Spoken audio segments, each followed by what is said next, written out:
7 de la mañana con 46 minutos, 7:46 minutos. Saludamos con nuestro primer invitado. Nos acompaña en nuestros estudios el ex vicecanciller de la República, embajador de carrera, Fernando Yepes. ¿Cómo está, doctor Yepes? Buenos días, bienvenido. Gracias por acompañarnos en Punto Noticias de Radio Pichincha.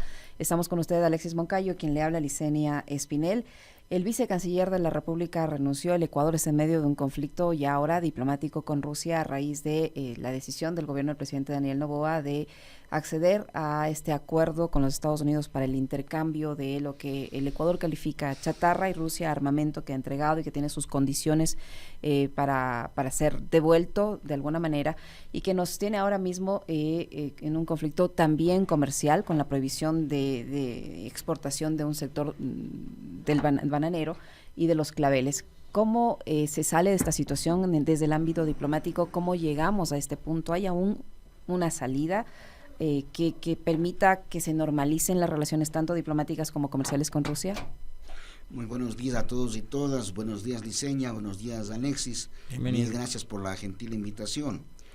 Realmente el episodio que estamos viviendo en las relaciones entre el Ecuador y Rusia es un ejemplo más de la política exterior errática que caracteriza a los últimos gobiernos del Ecuador. En el gobierno de Lenín Moreno, pues conocemos muy bien lo que pasó. Se inició un alineamiento terrible con los Estados Unidos, un alineamiento pues que era un tutelaje, un servilismo sin nombre. Tenemos muchos ejemplos: la entrega de Julian Assange, la destrucción de UNASUR, el apoyo al golpe en Bolivia. Con Guillermo Lasso se profundizó esa dependencia y tomó forma jurídica. Primero, al recibir con tanto beneplácito, a aplaudir una ley extranjera, una ley de Estados Unidos, que realmente significa un tutelaje para la política exterior del Ecuador. Inclusive hay un capítulo sobre pues cómo preservar al Ecuador de la influencia extranjera maligna. Quien califica una influencia de maligna o no son los Estados Unidos. Y con ese paraguas de esa normativa americana, pues ha habido una aproximación para los otros acuerdos de cooperación militar, en el que conocemos de intervención marítima y otro ignominioso sobre el estado de las fuerzas que pueden trabajar acá. Y ahora, con el presidente Noboa, se profundiza aún más este alineamiento, no solamente frente al conflicto entre Rusia y Ucrania, frente al conflicto al genocidio que ocurre en Gaza. En Ecuador mantiene una posición totalmente alineada con Estados Unidos, tiene una dependencia absoluta en su política exterior, un tutelaje marcado como no se ha visto antes. En Ecuador ha cambiado su tradicional política exterior, los principios rectores de ella pues han sido abandonados en las Naciones Unidas. Tenemos una posición pues realmente que afecta realmente la imagen, la credibilidad de la política exterior. Este episodio con Rusia es una consecuencia de todo ello, es una consecuencia de ese alineamiento con Estados Unidos y de una política exterior irreflexiva, errática, que no se fundamenta ni en principios ni en el interés nacional. Pero tienes una salida ahora. No es sencilla porque las cartas están pues sobre la mesa. El Ecuador no da ninguna señal de cumplir lo acordado con Rusia. Aquí hay un tratado bilateral de por medio. En noviembre del 2008, el Ecuador firma un tratado con Rusia de cooperación militar. El artículo 4 de ese tratado es absolutamente claro e indica que no se podrá vender, ceder, entregar ninguno de los equipos que hayan sido recibidos en el marco de la cooperación militar, ni siquiera información al respecto, porque esa información es catalogada como reservada, confidencial, de alta sensibilidad para las partes, concretamente para el proveedor de los equipos, en este caso Rusia. Involucra pues tecnología, secretos militares, todo aquello que es parte de la fabricación de armamento.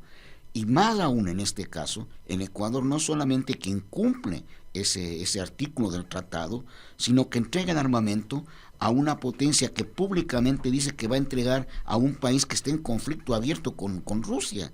Es decir, es un acto de extrema hostilidad, de extrema imprudencia, de extrema falta de reflexión. Decir que vamos a recibir a cambio equipo militar nuevo de Estados Unidos para la guerra interna nuestra, para nuestra seguridad, es pues realmente un ejemplo de pues falta de criterio, de habilidad negociadora, de tener conciencia de los intereses nacionales y de cómo funciona el mundo. A eso sumamos que ayer la ministra de la Producción, que debería pues ser la abogada de los productores ecuatorianos, de los intereses comerciales ecuatorianos, en una unidad con la Cancillería. Esto prueba además que en la política exterior del gobierno actual no tiene la indivisibilidad necesaria, ¿no? O sea, no hay coherencia. Viene, me entiendo que aquí mismo, y dijo que las sanciones de Rusia lo que son es una oportunidad para ser más creativos y buscar nuevos mercados. O sea, ir a buscar un país con 150 millones de habitantes. No, o sea, no a ver si aparece mañana. No tienen sentido de las cosas. O sea, es tanta la improvisación que hay, que no hay conciencia de los temas. A este paso, entonces, no nos defendamos de las acusaciones de dumping contra el camarón ecuatoriano que es Estados Unidos, porque podemos encontrar otros mercados. Pues, o sea, es una cosa pues totalmente es que además, fuera de lugar, ¿no? Doctor, ¿cómo está? Qué gusto saludarle, ¿no? Además es contradictorio. Yo, refiriéndome brevemente en el comentario, decía, por un lado, el argumento cuando trataban de aprobar el Tratado de Libre Comercio con China era justamente ¿no? Es un mercado de 1.500 millones de potenciales consumidores para los productos ecuatorianos. En el caso de Rusia, es un mercado de 150 millones de habitantes, que además no es que lo estábamos descubriendo, sino que se trataba de uno de los principales socios comerciales de Ecuador, y resulta que decidimos, porque le da la gana a la canciller, enojarnos con Rusia. O sea, es tan fácil, así se maneja, debería manejar así la política internacional de un país. Realmente es justamente el ejemplo de cómo no se debe manejar la política exterior de un país. Y yo creo realmente que no es solamente que fue un antojo de la canciller, sino un antojo de quien ejerce una influencia marcadísima aquí, que son los Estados Unidos. Esto se involucra en una visión geopolítica mucho más amplia, ¿no? Y en ese enfoque queda absolutamente definida el tutelaje de los Estados Unidos, la identificación irreflexiva, el alineamiento sin consideraciones del Ecuador con todos los postulados que defiende Estados Unidos. Y no es solamente con el gobierno del presidente Noboa. Recordemos un tema tan importante, tan sensible para nosotros, vinculado a la crisis de seguridad, como es el tema de la lucha contra el narcotráfico. En la Asamblea General de Naciones Unidas, los presidentes Petro de Colombia y López Obrador de México criticaron tremendamente la política exterior en el tema de drogas de Estados Unidos y convocaron una conferencia latinoamericana sobre ese tema. El siguiente orador fue Guillermo Lasso y reivindicó el Plan Ecuador, pidió un Plan Ecuador, es decir, estamos en línea opuesta a la experiencia, a los intereses regionales y a la visión de la región que impulsan los países que más han sufrido de este flagelo y que además han ejecutado la política antidrogas recomendada o diseñada por los Estados Unidos. ¿Cree que tenga relación, doctor Yepes, la renuncia del vicecanciller con este manejo de las relaciones internacionales del Ecuador? Eso por un lado. Y por otro, este argumento de que se está enviando chatarra, se debilita, se cae, porque viene un funcionario norteamericano de alto nivel y públicamente en una entrevista le contradice tanto la versión de la canciller como la versión del propio presidente de la República. Así es. Yo creo que la renuncia del vicecanciller sobran las razones para que el canciller, un funcionario de carrera, de prestigio, haya renunciado. Yo creo que más allá de que él de manera general debe coincidir con estas políticas, porque de lo contrario no hubiera estado en el cargo, él fue vicecanciller de Guillermo Lasso y confirmado por la canciller Sommerfeld y por el presidente Noboa, más allá de que debe tener coincidencias esenciales, pero es un profesional, ¿no? Y yo creo que debe ser muy difícil trabajar en un ambiente de tanta improvisación, de tan poca reflexión, tan poco abierto a escuchar. Y adicionalmente, entiendo, según me cuentan los amigos de la Cancillería, pues que hay un equipo de asesores de la ministra, también totalmente ajenos a la política exterior, ajenos al servicio exterior, y que cada vez tienen mayor influencia y mayor capacidad de decisión sobre los funcionarios que legalmente tienen competencia. Ese es el caso del vicecanciller. El vicecanciller pues tiene competencias legales definidas en la ley orgánica del servicio exterior.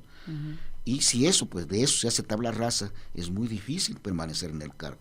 más allá de las discrepancias que haya por este manejo tan errático de la política exterior. La pregunta es, ¿a cambio de qué? Decía hace un momento Fernando Yepes, lo que asombra, digamos, es que la hoja de ruta de la política exterior del Ecuador sea el servilismo de la Cancillería con los Estados Unidos. Ya, pero ¿a cambio de qué? Justamente ese es el tema más importante acá.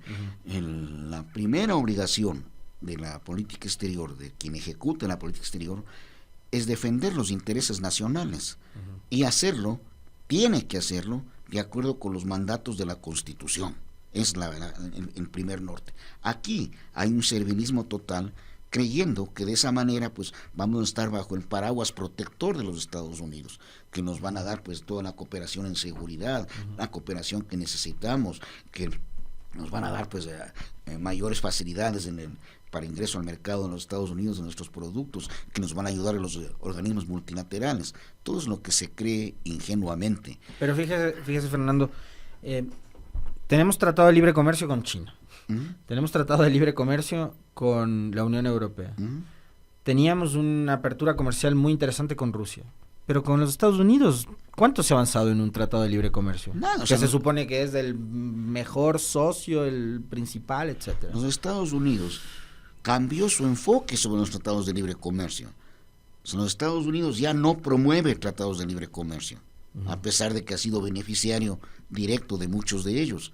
Pero ya en los tratados de libre comercio ya no son una prioridad, ya no son un tema esencial de la política exterior de Estados Unidos. Con Trump ellos empezaron a ver ya puertas adentro, no hacia afuera, ¿no? Con Trump se paralizan los dos más grandes acuerdos de libre comercio que se hayan negociado, el acuerdo transatlántico y el acuerdo transpacífico. Esos quedan totalmente anulados, fuera de lugar, se terminan las negociaciones con el presidente Trump, por las presiones internas, los propios intereses de Estados Unidos. Por las condiciones económicas de los Estados Unidos, además, porque en el momento en que Rusia y la China empiezan, y la India empiezan a dispararse. Los BRICS en general, ¿no? La realidad es que la política exterior de los Estados Unidos siempre se ha fundamentado en sus propios intereses. Y ese es un principio general de política exterior, que también debería aplicarlo el Ecuador, totalmente. Liceña comentaba algo más sobre el tema de Rusia, cómo se puede esto de chatarra que ha sido pues totalmente desvanecido. Lo primero, el tratado bilateral es muy claro, el artículo 4 es absolutamente específico y no hace falta interpretación ninguna para cualquier venta, cesión de los equipos que son parte del acuerdo, no se puede hacer a un tercero. Y tiene que en todo caso mínimo, pues con cualquier discrepancia, como dice el tratado, ser resuelta y acordada por las partes. No es que yo digo es chatarra y voy a entregar, y el receptor de la chatarra dice no, este armamento va a ir a Ucrania para que están luchando contra Rusia. Pero es que a cambio le van a dar helicópteros. Así dicen. Yo no sé si darán helicópteros o qué darán. Todos sabemos que en la cooperación de Estados Unidos y generalmente la de todos los países grandes está basada igualmente en sus capacidades, sus intereses. La cooperación muchas veces es yo te doy dinero, pero tú me compras a mí las cosas. Claro. Es decir, aquí mismo se queda el dinero, toma estos equipos. Si esto no se resuelve como debe ser, cumpliendo los tratados, los compromisos que se han adquirido entre los países, y si Ecuador insiste en enviar esa chatarra a los Estados Unidos, las consecuencias pueden ser más graves de las que ya estamos viviendo ahora mismo con esta suspensión de una parte de la exportación bananera, de una parte de la exportación de claveles. Puede ser aún peor, nos podemos involucrar de forma directa en el conflicto con Ucrania. Bueno, realmente en cuanto a un involucramiento en operaciones militares, eso no, por la distancia, las características del propio conflicto, pero en la situación desde luego que puede empeorar. En lugar de sanción a 5 empresas, puede venir pues una prohibición total de las exportaciones ecuatorianas, y también vendemos otros productos además de banano y flores. Pero adicionalmente hay algo que no se considera en su justa dimensión, que es la pérdida de la imagen, el deterioro de la imagen internacional del Ecuador. Con esto el Ecuador atenta contra varios principios claves del derecho y que son fundamentales para que un país en desarrollo como el Ecuador tenga una política exterior que se proyecte al mundo con soberanía, con dignidad y con credibilidad. ¿Qué tipo de principios? Por ejemplo, el de la neutralidad. un tipo de principio esencial es la buena fe en el cumplimiento de los tratados. O sea, quien incumple un tratado internacional está afectando a un principio esencial del derecho. Tú dejas de cumplir tus obligaciones, y peor si no lo haces de buena fe. Realmente pues quedas como un pari en la comunidad internacional. Ahora, una cosa más del alineamiento pues tan monstruoso ante un conflicto de tanta sensibilidad. Una cosa que en lo particular yo entiendo a mucha gente que cree también en el principio de defensa de la soberanía de un Estado, en este caso de nuestro país, del Ecuador.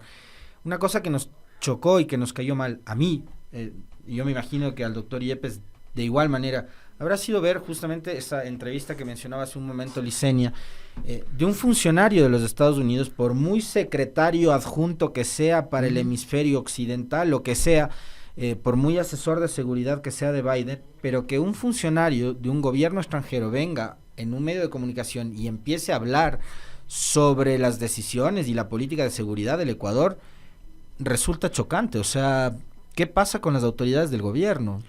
Mira, Alexis, desgraciadamente esa ha sido una constante de todos los últimos años.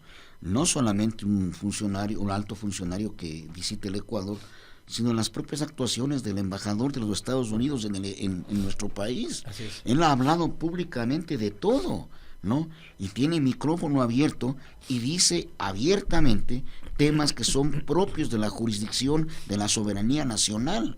Son intervenciones totalmente fuera de lugar. Y hay que tomar en cuenta algo muy importante. Ninguno de los funcionarios de los Estados Unidos, a diferencia de los nuestros, son improvisados.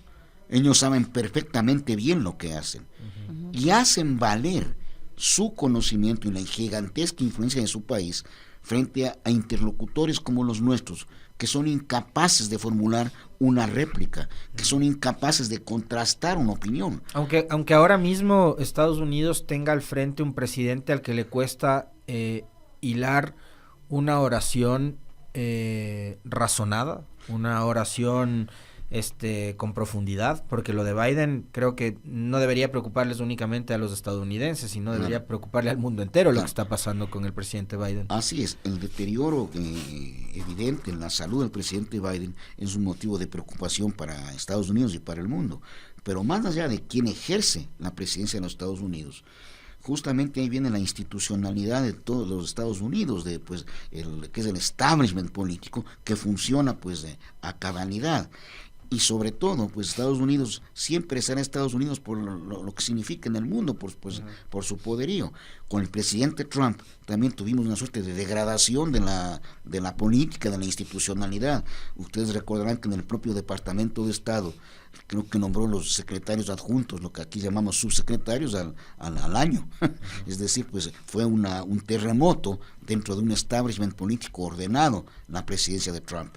Con Biden, supuestamente ese establishment vuelve a reordenarse, a canalizarse, pero la salud del presidente Biden y lo que conocemos da indicios claros de que no es el momento más brillante en la política americana, ¿no? Esta continua visita de funcionarios norteamericanos, ahora mismo está el jefe antinarcóticos de la Casa Blanca en el Ecuador, que se va a reunir con el presidente de la República en las próximas horas, sin duda constituyen una presión hacia el gobierno ecuatoriano para que termine de entregar todo este armamento ruso a los Estados Unidos para que a su vez sea trasladado a Ucrania, o es que ya son parte de una agenda y lamentablemente coincide con estos temas. Yo creo que es parte de una agenda amplia, ¿no? Si nosotros revisamos cuántos funcionarios de los Estados Unidos han visitado el Ecuador en los últimos años, tenemos una lista muy larga de funcionarios altos, de senadores, todos vienen con una agenda y vienen a imponer su agenda, y aquí son recibidos al más alto nivel con la más grande complacencia. En el caso de Guillermo Lasso me refiero porque fue una presidencia corta, pero no hubo hasta apenas 3 meses o 2 meses y pico. En el caso de Guillermo Lasso venía todo el mundo y recibía él a todo el mundo. Aquí ya no hay distinción ninguna de jerarquía. Basta que sea de los Estados Unidos para que sea recibido por el presidente de la República. Y vienen con una agenda claramente determinada. Yo sí quiero enfatizar algo. Es importante tener claro que el Ecuador requiere, necesita y desea históricamente, mantener las mejores relaciones con los Estados Unidos. Eso es un tema indispensable. Somos países porque tenemos muchísimos temas de cercanía, la necesidad de tener las mejores relaciones con una potencia de la envergadura de Estados Unidos son obvias, pero esas relaciones tienen que fundamentarse en los principios del derecho y en los intereses nacionales. No son buenas relaciones decir sí a todo, no es buenas relaciones seguir un dictado. Buenas relaciones es tener conjunción de intereses, comprensión recíproca y acciones conjuntas sobre un marco acordado bilateralmente, no impuesto con intereses extraños. Y eso es totalmente lo contrario de lo que ocurre ahora. Necesitamos y queremos las mejores relaciones con Estados Unidos, pero en un marco de absoluta comprensión, respeto y colaboración recíproca. Embajador Yepes, la ministra de la Producción decía ayer que entre 60 y 90 días va a tomar la implementación ya del Tratado de Libre Comercio con China. Estamos hablando de este periodo de tiempo y China podría convertirse en ese nuevo mercado, en ese que dice la ministra, para colocar el banano que no nos va a comprar Rusia. ¿Podría ser así? Yo no creo que el cambio de mercado sea una cosa automática de ninguna manera, ¿no? ¿Toma mucho tiempo? Toma tiempo. Simplemente veamos cómo ha sido la evolución misma de las relaciones comerciales con los dos actores que señalas, con Rusia y con China. Son relaciones que han tomado mucho tiempo, que han evolucionado de acuerdo con las propias circunstancias de ambos países, de los regímenes vigentes, de las condiciones políticas mundiales. Cuando yo, hace muchos años, fui secretario de nuestra embajada en la Unión Soviética, pues apenas vendíamos 30,000 toneladas de banano y nos daban 5 camiones, 10 camiones en el comercio por compensación. Con China pasó lo mismo. Realmente el salto cualitativo con Rusia y con China se da en el gobierno de la Revolución Ciudadana, cuando hay el criterio claro de la diversificación de las relaciones internacionales, de abrirnos al mundo, de tener comercio, cooperación y diálogo político profundo con todos los actores relevantes del mundo y no estar totalmente fijos en el actor principal, que es Estados Unidos, en nuestro hemisferio y un poquito con Europa. Esa apertura al mundo toma tiempo. Y el mercado chino, si bien es gigantesco, es inmenso, pero China también compra banano a otras partes. Fíjate tú, Rusia, ¿cuánto se demoró en suplir la banana ecuatoriana? Nada. Pues en 3 días habló con la India y tienen los bananos. Ahora, embajador, hay, digamos, un organismo que quedó ahí en el olvido a partir de las decisiones que adoptó el gobierno de Lenín Moreno, que es la UNASUR, y mucho se ha hablado de la necesidad en estos tiempos de negociar en bloques, sobre todo cuando se trata de países como el nuestro, que son países marginales en cuanto a temas de la macroeconomía y de tales, ¿no? ¿Usted cree que en el gobierno de Noboa se podría retomar el proyecto de la UNASUR o cree que eso todavía es lejano con un gobierno de la orientación política e ideológica que tiene Noboa? Mira, realmente yo no soy optimista. ¿O es necesario también, la pregunta? Ya. No, primero, el único país que no se ha pronunciado sobre la revitalización de UNASUR es el Ecuador. Ni Guillermo Lasso, ni el presidente Noboa han dicho una sílaba sobre la integración regional y la revitalización de UNASUR. Ni en sus programas de gobierno. En el programa de gobierno del presidente Noboa es tan escueto como el de Lasso. Tiene una cosita mejor, que es un tema de promoción cultural, eso hay que reconocer, que en el gobierno de Lasso solamente era el eslogan, no más Ecuador en el mundo y más mundo en el Ecuador, pero la integración regional no está en el radar, no está entre las prioridades de la acción internacional del Ecuador, a pesar de que es un mandato constitucional y un imperativo, como señalas tú, Alexis, para un país como el Ecuador. O sea, el Ecuador debería ser, como tradicionalmente ha sido, un promotor de la integración regional. Solamente en estos últimos 7 años es que el Ecuador se ha alejado de las visiones integracionistas. No nos olvidemos que es el presidente Moreno el que pues es uno de los motores de la destrucción de UNASUR, siendo el Ecuador sede de UNASUR. Con Guillermo Lasso, cero a la izquierda, y con el presidente Noboa, como te digo, no ha habido una sola sílaba. Y si tú ves lo errático de la política exterior del presidente Noboa, ¿con quién se reúne? Va a la transmisión del mando en Buenos Aires, pues lo lógico hubiera sido pues buscar encuentro con los mandatarios de la región, que también asistían, tener una proyección diferente. Va y se entrevista con el presidente Zelensky de Ucrania, y la canciller se entrevista con el canciller de Israel, y no dice una letra sobre el conflicto en el Oriente Medio, sobre el genocidio palestino, y dice que va a haber una buena cooperación en agricultura y en seguridad. Entonces el Ecuador no ve lo que pasa en el mundo, hace abstracción de realidades tan duras en las cuales el Ecuador, a pesar de ser un país pequeño del sur global, ha tenido siempre posiciones de dignidad. La oportunidad de ser miembro del Consejo de Seguridad, cuando el mundo está pues en llamas por el conflicto en Rusia, Ucrania, por el genocidio en Gaza, en Ecuador pues es un actor pues invisible. En la presidencia del Consejo de Seguridad nuestra fue realmente nula. La resolución más importante sobre el conflicto en Gaza se trató en la presidencia del Ecuador. Estados Unidos la vetó. Y el Ecuador no dijo una letra, cuando tenía mucho para decir. Ahora, embajador Yepes, en otro tema, la canciller de Ecuador junto con su similar de Colombia ha mantenido en las últimas horas reuniones en Bogotá un poco para conversar sobre la repatriación de presos, que en principio se presentó por parte del gobierno y por parte del propio presidente como que iba a ser un proceso de deportación o repatriación masiva. No va a ser así, es una repatriación voluntaria, hay procedimientos que se deben cumplir, que Ecuador no se puede saltar. ¿Hasta qué punto se va a poder, cumpliendo los procedimientos, ejecutar ese proceso de forma masiva o va a quedar en un mero ofrecimiento?